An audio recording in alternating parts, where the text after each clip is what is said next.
मानिसहरू बस्छन् जग्गाको दलाल सलाह दिने गर्छन् के अरे जग्गा पञ्चायत भन्ने एउटा खोलेको थिएँ अनि यहाँ कति घर थापाहरूको छ अब साध्यै छैन है तपाईँलाई यहाँको केही इतिहास थाहा छ पर्दैन आमा पर्दैन अहिले यो गर्मी भइरहेको छ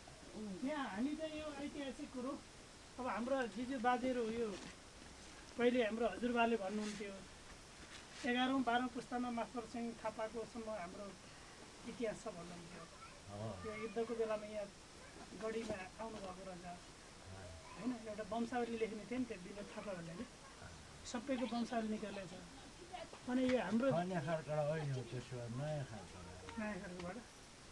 त्यो सबै पुस्तावारी छुट्याउने यति पुस्ता भन्ने नयाँ खालको एउटै दाजु त हो नि एउटै दाजु हामी एउटै हो नयाँ खालके खन्या खालके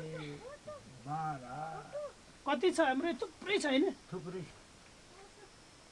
अनि कुलदेवता पूजा सँगै हुन्छ कि छुट्टा छुट्टा हुन्छ तपाईँहरू यहाँ थापाहरूको कुलदेवता पूजा छुट्टै छुट्टै हुन्छ कि अब दिवाली गर्छन् अब हाम्रो दिवाली गर्दैन यतापट्टि गर्दैन यहाँ 10 घर काठमाडौँतिर गएर गर्नलाई अहिले 3-4 वर्ष भयो हो नत्र त्यो पुलको थाहा नै रहेछ यहाँ आउनेलाई हो दिवाली नगर्ने अनि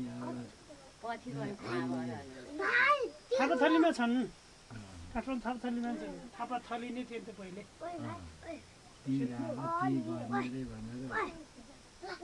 ए भनेपछि के अरे नयाँ खालको अहिले नयाँ जाने चाहिँ यहाँबाट यो सिलगढी जिल्लाको नमस्कार खै नमस्कार गरे बुढाखाडा बुढाहरू यो छ नि यो इतिहास थाहा हुने यता त यो यस्तो भएको अरू कोही थाहा पाएर हुनु तपाईँहरू नै हो बुढा कति वर्ष आउनुभयो 73 तर हाम्रो बुवाभन्दा कान्छै हुनुहुन्छ हाम्रो 75 वर्ष आउनुहुन्छ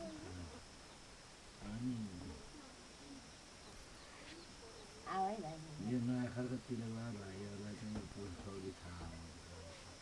कहाँ पर पर्छ यही पालिका हो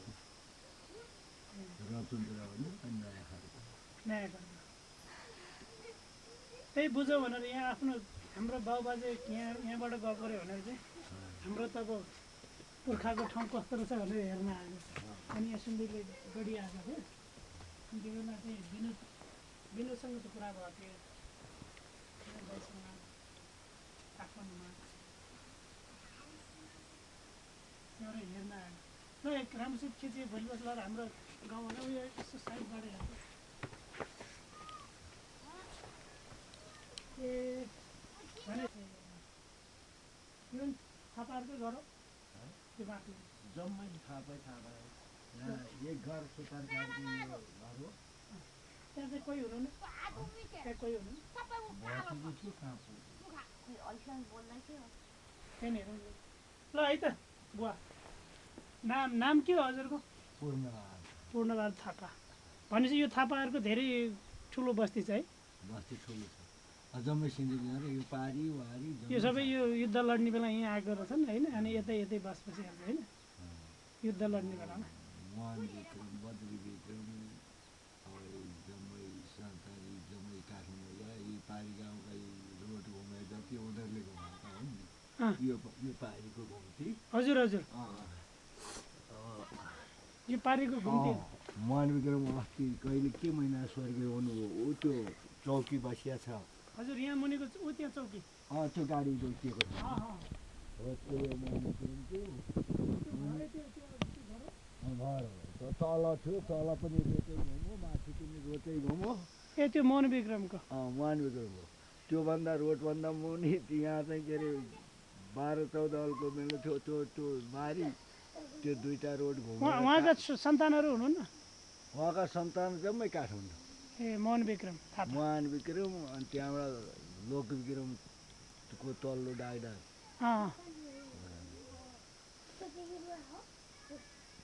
के भनेपछि हिजो त्यहाँ हामी यहाँ हिजो खर्क भन्ज्याङमा बसेर थाहा भनेर चाहिँ हामी हिजो उता गएर बस्यौँ सिन्धुली थाहा नै बेलुका राति भयो कता म नत्र यही गाउँमै आफ्नै घरहरूमा आएर ढेँडो खानुहुन्थ्यो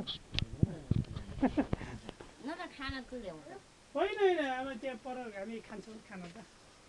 त्यो आफ्नो आफ्नो रगत भनेपछि लाग्दो रहेछ कि